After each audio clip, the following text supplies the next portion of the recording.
Experience the joy of watching your friends and family's faces light up when you feed them wild game you harvested and made into delicious sausages, or meat you barbecue and grill with the finest seasonings available. Visit our friends at waltons.com to find everything you need to turn wild game into tasty meat snacks or spice up your barbecue with new flavors and seasonings. With over 500 seasonings to choose from, there's something that everyone will love. They even have step-by-step videos and how-to articles at Meatgistics to help you go from animal to edible. Use coupon Rangers15 at checkout to save 15% on your first order at waltons.com. Waltons, everything but the meat.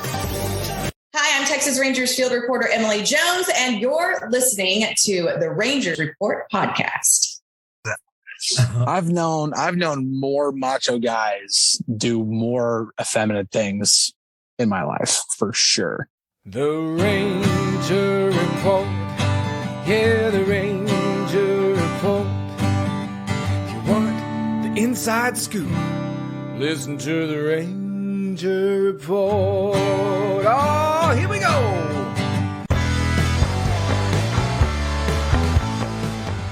This is the Ranger Report podcast.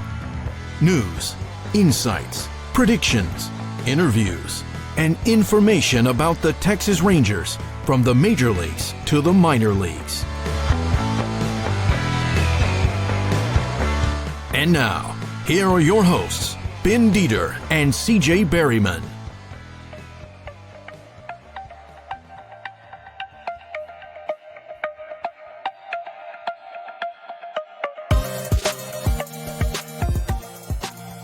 Welcome to the Ranger Report podcast. I am CJ Berryman. You can find me at CJB_RR on the Bird app. And we are joined today, or I am joined today by none other than SI's Chris Halicke. How you doing, Chris? Good. Thanks for having me again. Baseball is back. The Ranger Report BFF. The Ranger Report BFF. I appreciate it. Just glad that baseball's back. The talks that we've had of the lockout and everything like that, all that is in the past. We can just focus on hopefully an exciting baseball season and me not screwing up my fantasy baseball team too badly. So talk about that real quick before we get into the brass tacks. You decided to play fantasy baseball this year. By the way, I have never played fantasy baseball because I don't feel like keeping up with that every day. Yeah, and that's the biggest reason why I haven't. I did it one time before. It was fun for a little while, but that was obvious. That was well before I think I was still in college at the time. So it was obviously before I was a full-time reporter. So I obviously followed baseball at the time, but not as closely as I do now. And it was just, I was not able to keep up with it, like I do. I play fantasy football every year. I've ran my own league. Fantasy football is different because you get a week to set your lineup and not every day. Yeah. Really. The only season that was really difficult at all with fantasy football was 2020 because of all the moving of the schedule and everything like that with all the games being moved around. But other than that, fantasy football is easy. I played it for a long time, know the strategies and everything like that. But fantasy baseball, I'm very much a novice. I feel like I got a pretty decent team. I'm not that great on the pitching side. But I got some pretty good hitters. Jose Ramirez I had the 4th pick out of 10. And Jose Ramirez was my first round pick. Good choice. So I got Matt Olson as my first baseman, Marcus Semien as my second baseman. So I'm pretty good on the hitting side. Julio Urias is my number one pitcher, which isn't bad, but and I did end up getting Jacob deGrom later in the draft, but obviously he won't be ready for a while. Well, he's not going to be ready. Yeah, I guess he had a medical that's why I got him. Day. That's why I got him later in the draft. I think I got him in like the 8th or 9th round or something like that. It was pretty late. But he was there. I'm like, you know what? Baseball's a long season. I might be able to make a run in the second half if I have guys like make a late season push. Yeah, and I also have Robert Acuna Jr. too, and he'll be ready, I think, by the end of April. So I got him kind of late too. So I got some good hitters in there. I got a few good pitchers. I think the only Rangers I have on my team are Simeon, and I did get John Gray from my pitching staff. But I got him. He was one of the last pitchers I added, so he was still there. I'm like, yeah, I'll go with the potential of him pitching a lot better than he did in Colorado. So we'll see how it goes. But yeah, different stadium. So yeah. All right. Well, we got some transactions to talk about, bud. So Matt Bush he made the team. So. Mm-hmm. Talk about what you saw with Matt and how cool that is. It's just a real cool story to me. Yeah, I saw on social media.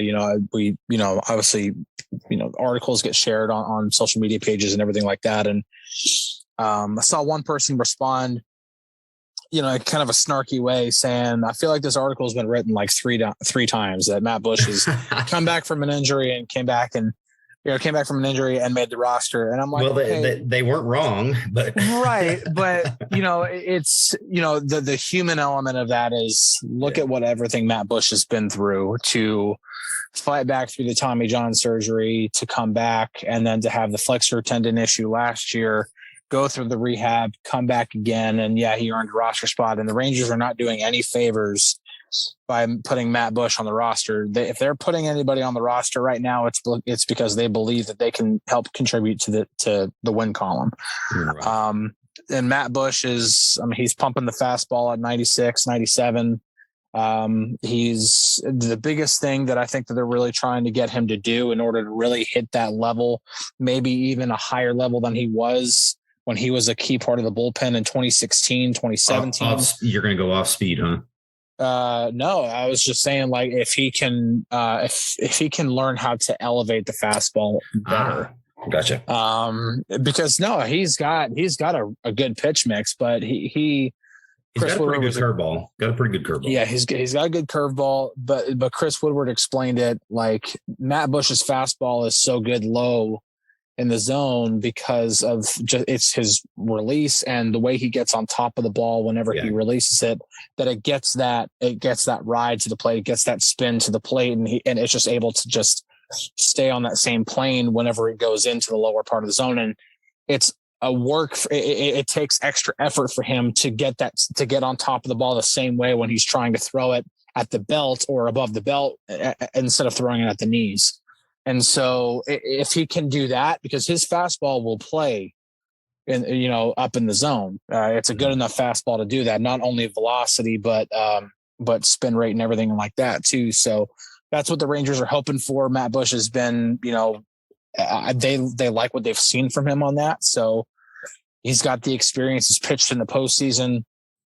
The good veteran guy to have in the bullpen. They wanted that last year. Obviously, he dealt with the flexor tendon issue last year. Hopefully, the Rangers can get him to be healthy this year, and he can be a good veteran presence for a bullpen that's got a lot of potential. It's kind of up in the air of just how the bullpen will perform, just because there's so many unknowns in the bullpen, even with some of the veteran guys. Greg Holland, like, is he going to be the all-star closer that he was before, or is he going to be a shade of that? He's kind of my Ian Kennedy from last year. Right, yeah, and that's possible. But at the same time, there have been other guys who have come back, who have had successful relief careers in the past, who can't replicate it and aren't the same guy ever again. Then Jonathan Hernandez and Jose Leclerc, both very talented pitchers. That was going to be my big question. So why is Jonathan Hernandez behind Jose Leclerc when he got injured well before Leclerc? Well, Leclerc got the surgery first. Right. So Leclerc got the surgery first. Then Hernandez got it, which is why Leclerc's timetable is before Hernandez. But do you know what was delaying Jonathan Hernandez getting his surgery done? They didn't get injured at the same exact time. I thought he was before. Maybe I'm mistaken. Well, no. Okay, so I'm trying to think back to it. So they, okay. I have to rewind my brain back to 2021, and I don't like doing that because there wasn't a lot to remember from that. But if I'm remembering correctly, whenever they first noticed something in Jonathan's elbow, it wasn't quite, they tried to do a certain rehab because it wasn't quite at the point where you're like, okay, you need Tommy John, like no ifs, ands, or buts. It was kind of that in between, like maybe like a platelet rich plasma injection can do something, or this type of rehab or that type of rehab can help it.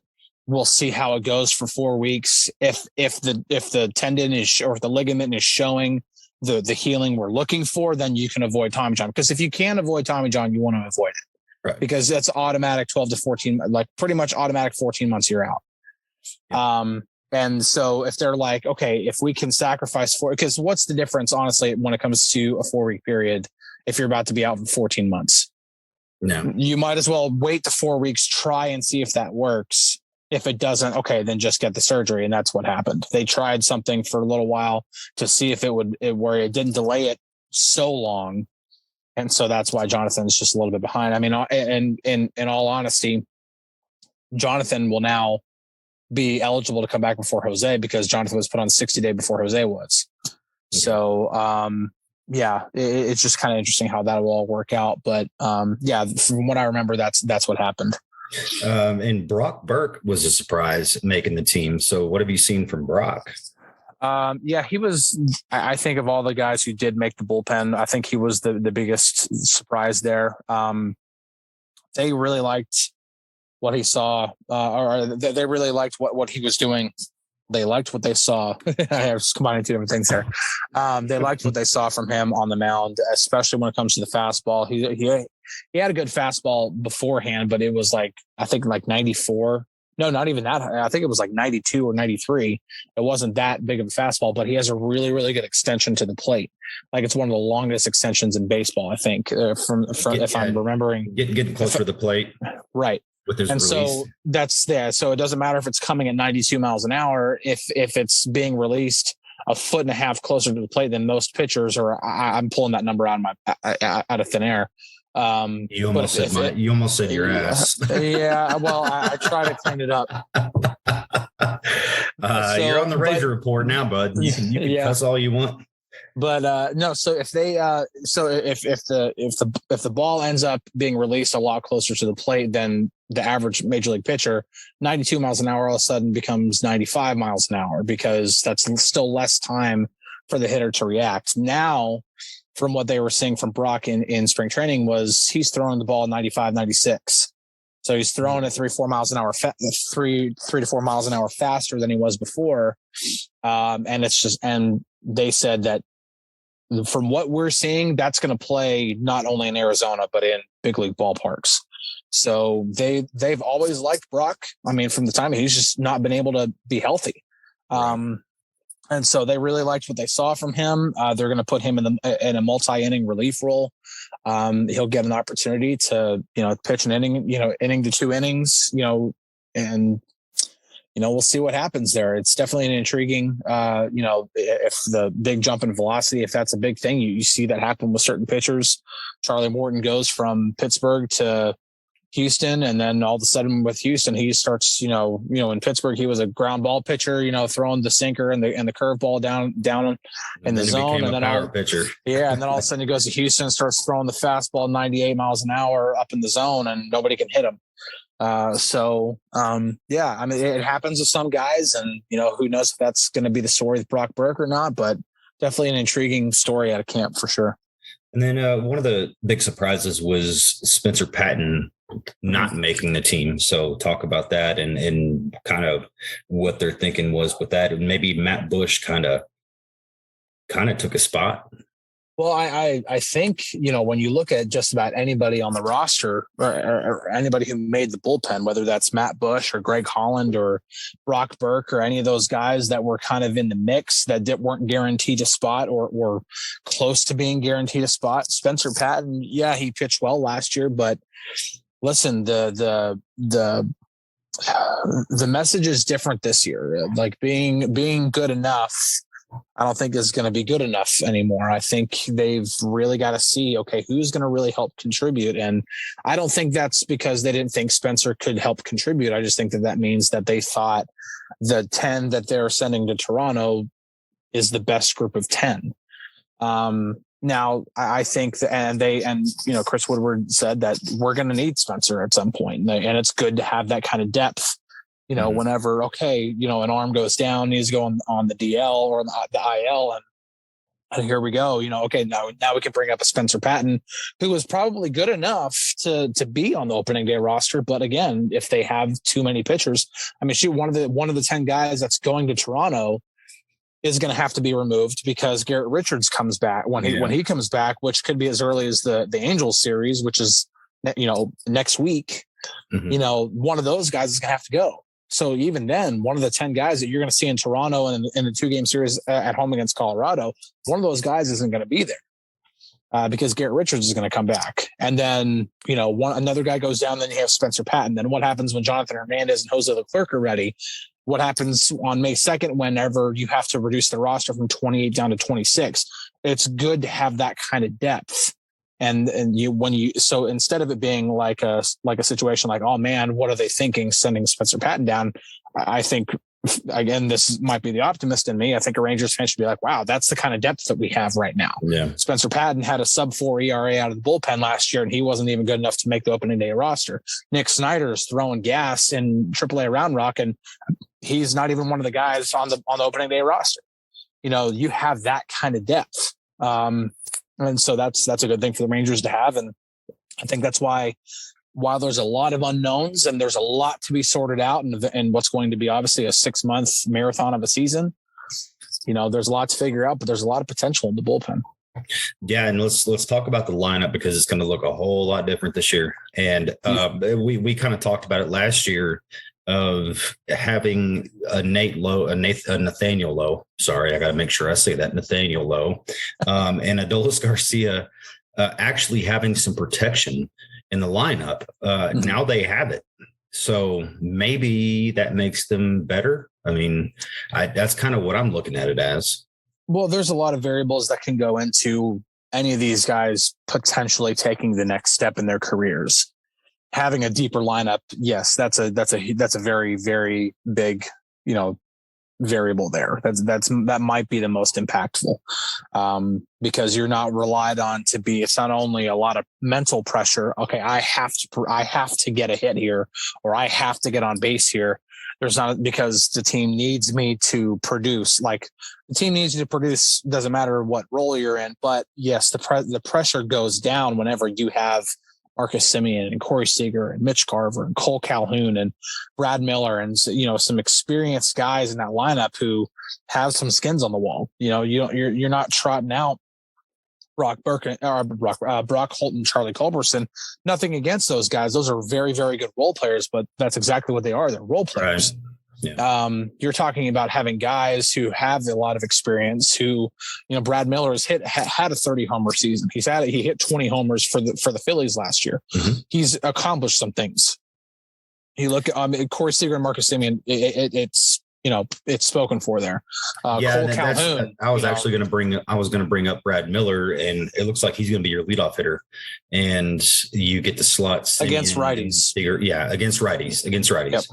Then probably Eli White in left. I don't think Eli White's going to be a leadoff hitter. No. Okay. I don't think he's no. So, and even then, I don't think Brad Miller leading off against righties is 100% guaranteed. I projected that on InsideTheRangers.com. I did project that because it just seems like near the end of spring training, Chris Woodward was doing that a little bit more often. Right. I asked him about it yesterday, and he said that's still a possibility. Kind of likes the way Brad Miller just attacks the pitcher. You could see it either way. I wouldn't be surprised if the one thing we know about the lineup for sure is that Semien, Seager, Garver are going to be hitting in succession. It's just a question of whether they're going to be hitting 1, 2, 3 or 2, 3, 4. If they're hitting 2, 3, 4 against a righty, more than likely Brad Miller is the guy leading off. If it's facing a lefty, more than likely you're going to have that be the 1, 2, 3. The Semien, Seager, Garver be hitting 1, 2, 3, and then you fill out the rest of the lineup the way you need to. Because a lot of the right-handed hitters that would be hitting against a lefty are a little bit more inexperienced. The Nick Solaks, the Eli Whites, Adolis Garcia is even still on the inexperienced side. So, and you want to protect the guys like Brad Miller and Cole Calhoun who don't handle left-handed pitching as well as they do right-handed pitching, obviously. So that's kind of, I think you're going to see some shuffling with the lineup. I don't think even like Nathaniel Lowe and Adolis Garcia always hitting behind that trio is going to happen all the time. It's probably going to happen a lot more early often, but performance will dictate that. How does Nathaniel Lowe handle the elevated velocity this year? How does Adolis Garcia control the strike zone this year? Is he able to then clobber pitches that he does swing at in the zone? Because that's not even a guaranteed thing. So Adolis showed a whole lot more patience in spring training this year. He showed a whole lot more patience, and that was something great to see because he likes to chase that high fastball, but this year likes to chase the high fastball, the slider running away.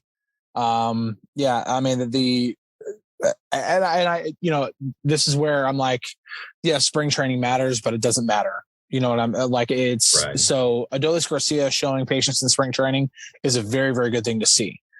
But, Chris Woodward has said it before, once the lights go on and, there's a third deck now and you're in a big league ballpark, you got, 40 to 50,000 people, screaming, and Rogers Center is going to be going nuts. It's going to be going crazy. Are you going to be able to carry that over from the little 3,000 to 4,000 crowds that were watching you in surprise to Rogers Center where they're going to be going bananas? So are you going to be able to carry that over? Because there is that factor that you have to play in. These guys aren't machines. They're human beings. And, there are factors like that play a role. And so if Adolis Garcia can carry that over into the regular season and become a more patient hitter, I want to say patient. I want to say more disciplined hitter. Because he likes to swing the bat. He does. Yeah. And the Rangers don't want him to stop swinging the bat. They just don't want him to swing at balls that are outside the strike zone. And that's obviously that's if there was a magic way to do that, then you can make anybody a good hitter if you can just get anybody to stop swinging. So that's obviously the big thing. Can Adolis Garcia become a more disciplined hitter? Can he lay off the pitches out of the strike zone? And then whenever they do come in the strike zone, he's able to make him pay. That's the big thing with Garcia. The big thing we know that guy like Nathaniel Lowe, we know he can lay off the pitches out of the zone because he's one of the better disciplined hitters in this lineup. And yes, I'm including everybody else. He is a very, very disciplined hitter. His chase rate is great. His walk percentage is great. Can he handle the higher velocity? Can he hit the ball in the air more often? If he can do those two things, I think that's your breakout candidate for this year when it comes to the Rangers, because the power is there. Everything else is there. If he can just handle those two things better. And I think the Rangers have their first baseman for the next several years, if that does happen. Yeah, I completely agree. The potential is there. He's also got to get better defensively as well. But if you have somebody who can hit, over 900 OPS, you'll take average defense. Right. Or even a little bit below average defense. As long as he makes enough plays at first base where he doesn't affect the defense of Corey Seager and Marcus Semien and Andy Ibanez or whoever else is playing third base, then that's all you really need. Hey, talk about how cool it is that Taylor Hearn's going to be starting the home opener. Man, yeah, it's really, really cool. Taylor's a good guy. He's always been for those of us who work in the media, the guys who are willing to talk, willing to give nice, transparent, honest answers. Those are the guys who we appreciate. And again, we're not like, being, biased or, towards any one particular player, but it's just, it's why a guy like Jose Trevino was so it was such a privilege to cover a guy like that, because it didn't matter, hey, can I talk to you? Can I just ask you one question? He would usually make time, and Taylor is like that too. And you see everything that he's becoming more and more engaged in the community. He obviously really, really cares about this area, the Dallas-Fort Worth Metroplex. He's from here. When you put all that together, he's starting the home opener. It's a really cool story. I know that not only he's excited from not only his own from his own mouth, but his sister's. Robin's quite excited. Yeah, Robin's very excited about it. And then I know Chris Woodward was really, really happy to be able to give him that honor too. So it's a really cool story. Hopefully he's able to, Taylor's usually pretty good about keeping his emotions in check on the mound. I think that's going to be the biggest challenge for him this year. Or it might be the biggest challenge of his career so far, because he knows, okay, I'm the hometown kid. I'm starting the home opener. I'm going to have a lot of friends and family there. There's a lot of people who are going to be watching me, wanting me to do well. Can he block all that out and get the job done on the mound because he's got the stuff to do it? And, but still a really, really cool story. So Rangers fans should be cheering for him on Monday for sure. Oh, we will be. And let's talk about Dane Dunning and how he's kind of been, it feels like, under the radar. Yeah, I mean, so when it comes to Dane, I think, we saw the potential last year for sure. He, outside of Kyle Gibson, I think through into August, Dane was their most consistent pitcher. Like I said, probably outside of Kyle Gibson, he was just right there. He was able to take the ball every fifth day. It really wasn't until he dealt with a minor hamstring or ankle, something like that. He had something minor that had him miss one start, and then he had the COVID IL stuff, and it just kind of got derailed once he got out of that rhythm. But also having to pitch on restriction last year and about around 75 pitches is it was where they were at. Yeah. I think he went above 80 a couple of times. I don't remember, but they definitely had him on a restriction last year just because they wanted to take care of his arm. They didn't want him to go too far and put too much, he was going from not pitching at all for a long time to, you can't, ramp him up and have him throw 160 innings. Just irresponsible to do that. But after the kind of year he had last year, the limits are, the governor's taken off. You can go faster than 80 miles an hour this time. You can go a little longer in games. They're going to let him go. And I think, with everything he learned last year, this could be a guy that, has the potential to establish himself as a legitimate starter for the back of the rotation for when this team is ready to contend. A little bit unorthodox nowadays because a lot of times you see high velo guys throw the fastball up in the zone. That's not Dane's game. He throws the sinker slider. He kind of reminds me of a Kobe Lewis, 90 miles an hour with the fastball, and then also coming with some off speed. His slider is improving. It just he kind of just reminds me of Kobe Lewis. Yeah, definitely got, kind of similar a little bit. Obviously the sinker slider combo is a little bit different there, but I'm not saying it can't play nowadays because obviously it can play. And I think, Dane knows what he is and knows what he does. And I think that's whenever you have guys who are trying to be something or not, to go back to the whole Charlie Morton situation, he obviously, was pitching one way for a while and it wasn't that way. And then he went to pitching another way and did a lot better doing that. Dane knows, this is what I'm going to do. This is how I'm going to pitch. And I think when you already know that, you take away a serious mental hurdle when you're not trying to be something you're not. Because again, the trend nowadays, you got to throw upper 90s, you got to, throw the hammer, you got to throw the hard slider. Dane's job, I'm going to throw the sinker slider. I'm going to throw the cutter in on lefties. They're just, he knows exactly what he's going to do. And he just, it's going to be about the big thing for him is going to be how can he command the baseball? Because if you're going to be that type of a pitcher, you have to be able to command the ball. Greg Maddux is one of the greatest pitchers of all time because he could command the ball better than anybody. Greg Maddox's two-seam fastball was just insane. Yes, he had nasty stuff too, for sure.